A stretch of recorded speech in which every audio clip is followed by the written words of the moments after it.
Alrighty y'all, welcome back. We're gonna continue on our little sampler with the satin stitch, which is gonna be this cute little heart in the middle. My thread and needle are all ready to go, so let's get started.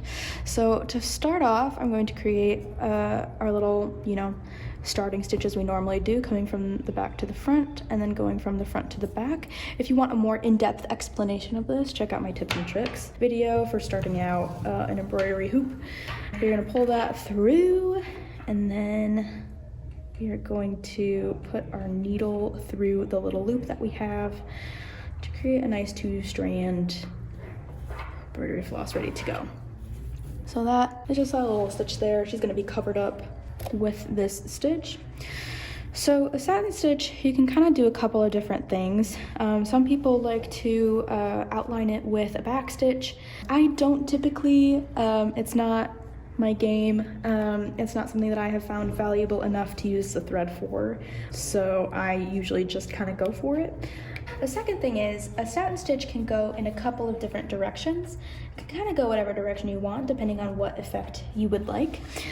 So, for example, like for this heart, I could go just like top to bottom with parallel stitches, and that would work totally fine. Or I could go from like, side to side and like do this way, or I could go this way, or I could go horizontally. Or let's say I was doing let's say I go with like kind of this teardrop shape. I can just kind of go from the apex of this little point and just kind of like create multiple like stitches branching out that way. So if you purchased one of my kits or one of my patterns, you might notice that they go in different directions. Those lines indicate where the stitches go, like the directions that they go. That is all to say. Let's get started with the satin stitch. There are a couple other tips and tricks to this guy. I find keeping the stitches parallel to be one of the hardest things to do. So what you can do instead of like creating each stitch like right next to each other, you can kind of create like you can do one here, you can do one in the middle, and then like do one out there, and then just kind of like fill in the gaps as you go. It all just kind of depends on what you feel most comfortable doing. So there's that. And then, so let's say you want to make a sharp corner and you're not going in the direction that's going to be like useful for that corner.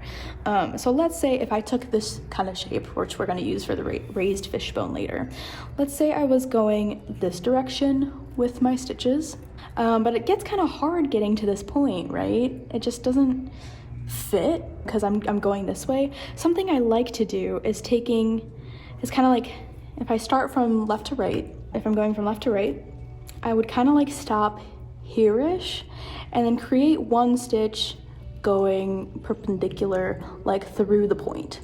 And then I would kind of like stitch over that one stitch to kind of keep it as clean as possible.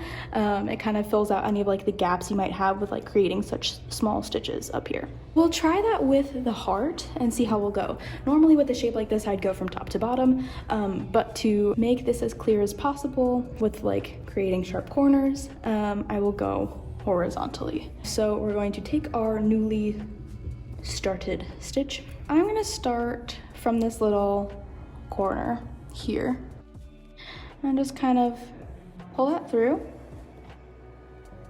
and then kind of like line up where I think I want that to lay, and then put that down like there. So we're just creating like one nice long stitch. And we're just gonna keep doing that to fill like this top part of the heart. We're gonna take that, we're gonna come up through the same side and down through the same side. And we're just gonna keep doing that, following the lines all the way through.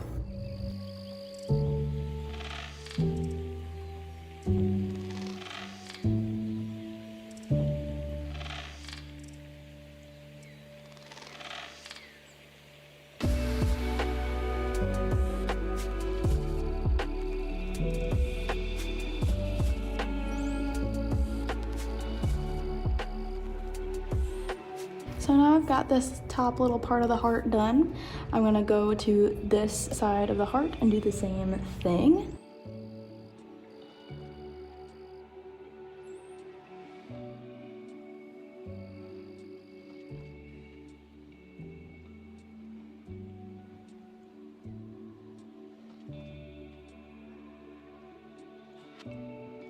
The trick with the satin stitch is to not pull too hard.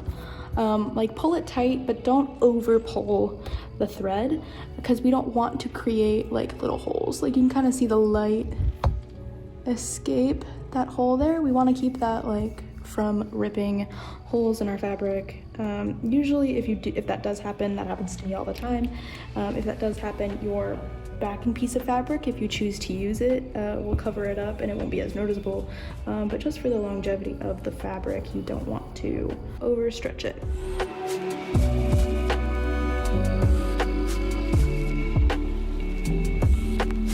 So now I have the two little butts of the heart ready to go. We're just gonna go down to where we left off to finish off the rest of the shape. Going from top to bottom.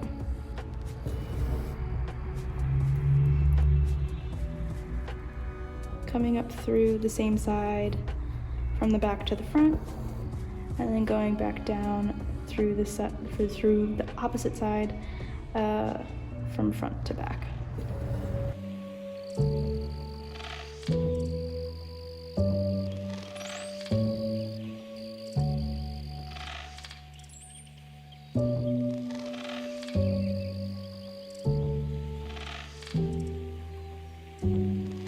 So I got most of the way through the heart before I started running out of thread.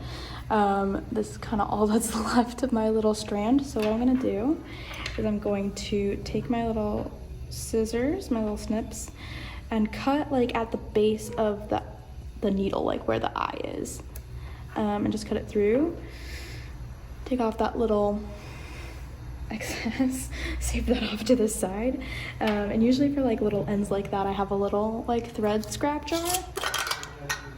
You can see like this is where I have like all the thread that either knotted on itself that I couldn't use, or like little ends that I had no use for. I'm just gonna put that on there, close the top, and call it a day. So there's that. I'm going to take this, we're just gonna separate out one more strand from this. If you wanna see how I do this more in depth, go check out my tips and tricks video yet again.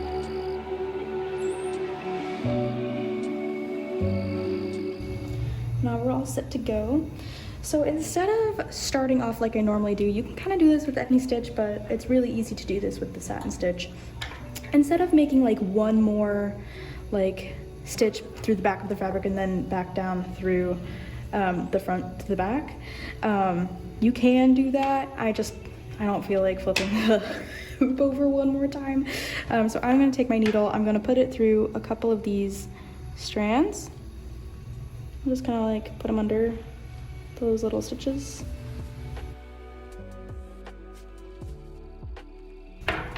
And then you're gonna take your little loop like you normally do, and then you're gonna put both the end of what you cut off and your little needle through the loop. And this way that keeps it all nice and super tight. That's an especially helpful tip for if you don't have enough thread at the end to knot off with a French knot. So that is all super stable and will become more stable as we go.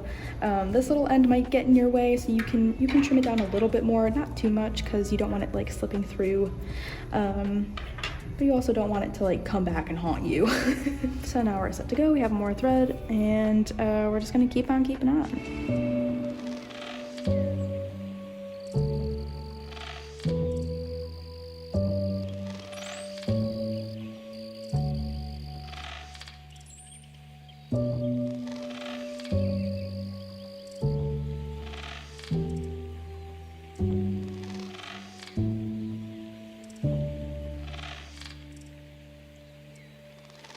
Alright, so now we're getting kind of close to this little point here.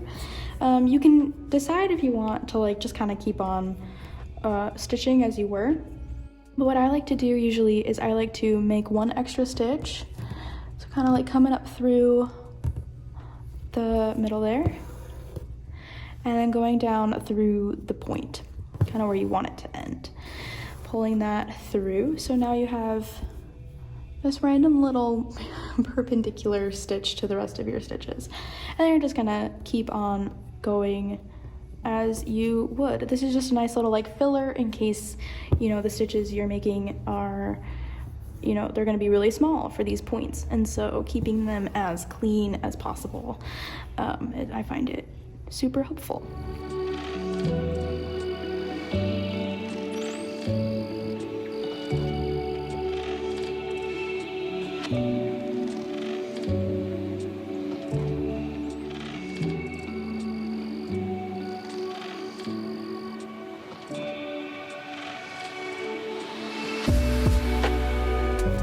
This is exactly what I'm talking about here. These tiny, tiny stitches, if you can see.